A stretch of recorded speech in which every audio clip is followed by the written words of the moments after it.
Hello guys, ఈరోజు షార్ట్లో మనం ఫీడింగ్ ఆఫ్ యానిమల్స్ గురించి తెలుసుకుందాం. ఈరోజు మేము మా ఫామ్లో యానిమల్స్కి ఫీడింగ్ చేసామన్నమాట. ఇది చాప్ కట్టర్ అనమాట. దీంతో పచ్చిగడ్డి కట్ చేసి యానిమల్స్కి వేసాం. ఫస్ట్ క్యాటిల్ షెడ్కి వెళ్ళాం, నెక్స్ట్ బఫెలో షెడ్కి వెళ్ళాం, కొడక్క ఇప్పుడు రారా రారా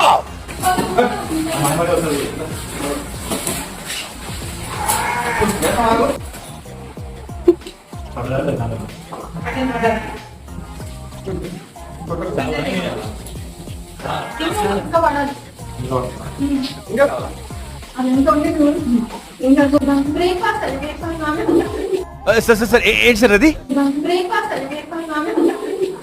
ఇంకా షీప్ అండ్ గోట్స్కి హెడ్జ్ లూసిన్ కలిపి వేసాం. Bye friends.